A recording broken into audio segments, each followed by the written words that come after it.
xây dựng. Thì ngày hôm nay có mặt trong chương trình là một người hậu duệ của Việt Nam Cộng Hòa.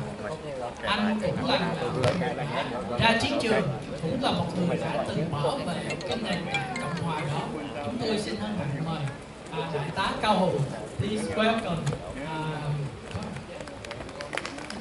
Mr. Cao Hùng. We have a short, very short introduction.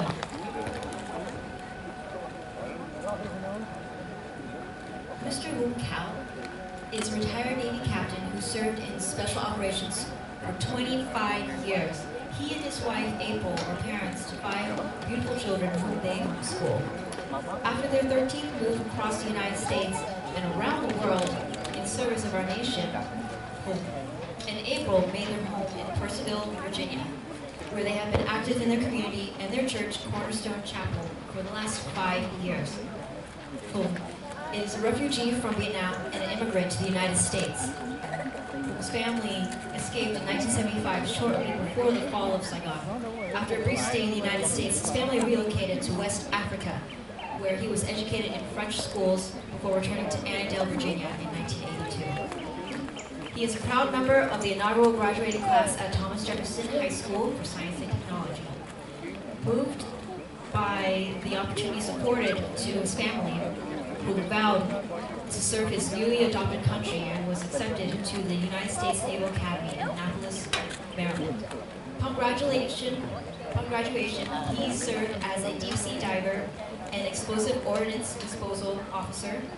As a Navy diver, he salvaged several plane refugees, including the recovery of John F. Kennedy Jr., Carolyn Bessette Kennedy, and Lauren Bessette, who deployed in combat to Iraq, Afghanistan, and Somalia, serving alongside special forces and SEAL teams.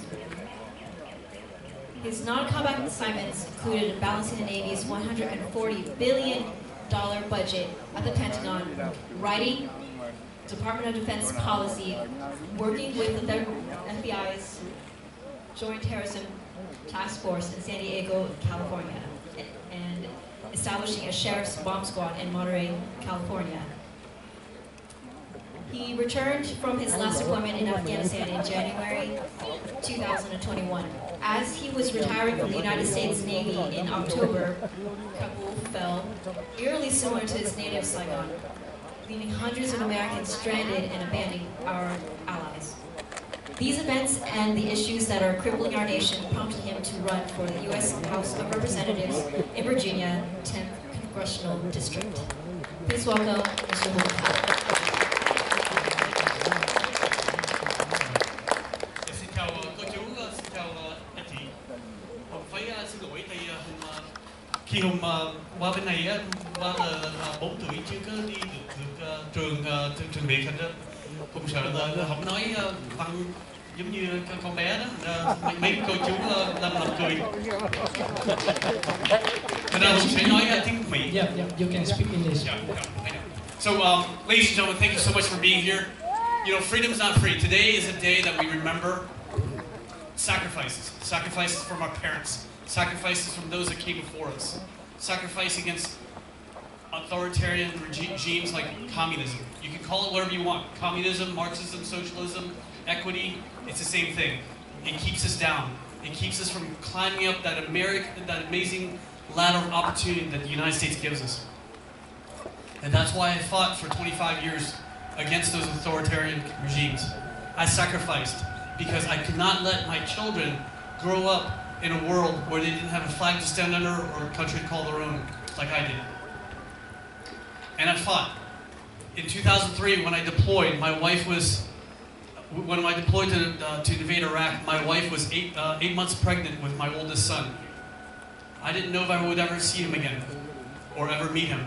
I had to write to him letters, just like those beautiful letters that my friend John read. Letters that said, son, you're 10 years old now. You're double digits. Son, you're 16 years old. You're about to drive a car. Son, you're 18 years old. You're a man now. Those are letters I had to write for my son in case I never got to meet him if I died in the war. But those are sacrifices we're willing to make for this thing called freedom. And freedom's not free. And it's fragile. And we have to remember that all the time, or else sacrifice like this is in vain. We have to fight for freedom. We have to fight for what we believe in. We have to fight against authoritarianism and anything that holds us back. Anything that keeps us from being anything but Americans. And so, ladies and gentlemen, thank you so much for your time. Thank you for all the sacrifices of those that came before us. Thank you for the Americans with Vietnamese roots, from which I'm so proud to be a part of. Thank you for being Americans. Have a great day. Thank you. I have just one quick question for you. Since we all came from the Republic of Vietnam, so my quick question, and also this is a question for many young generation. We would like to know, is there a connection between you chose to be run as the Republican or the Republic of Vietnam? What the values you can see from the Republic of South Vietnam does help you in your career, in your future, and even in your roles, right, family? And those values, is that the same, the values that you stand for and gun for? Thank you. No, thank you so much for that question. So, yes, the values that my parents instilled in me: hard work, sacrifice, family values, honoring your parents. There's the same Christian values and the same values that we believe in the Republican Party. And that's what we believe in as Americans. That anybody can climb up, but you have to work yourself. No one's going to hand it to you. We came to this country, right? We had this amazing ladder of opportunity, but you still have to climb up yourself. You had to do it yourself. No one's going to give you anything for free. That's not how the world works. And look at our families. We've all worked hard. My uncle, he came over here. He was a 3-star general, and he came over here. His first job was sweeping the floor at the metro. That's what he did to take care of his family. He ended up rising up. My father came over with nothing. We refused to take food stamps. We refused to take any kind of government subsidies. He wanted to provide for his family. That's called honor. And that's the Vietnamese way. Thank you. And also to add on, I can see that the Vietnamese really treasure the values of the families. And I can see in front of me a beautiful image of your family. Can I have the honor to invite your partner in life and your children all come please. up here? Now, these are only half my children. The other ones are in school. And speaking of the next generation of the Republic of Vietnam, besides Mr. Cao Hùng, I would like to invite Miss Destiny Nguyen.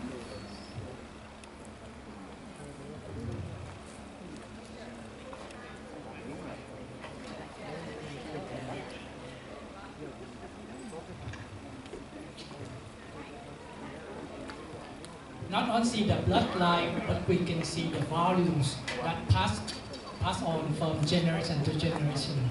Right here in front of us, this is one of the image can represent the Vietnamese overseas, especially in the United States of America. Once again, thank you, Mr. Cao Hùng and the family.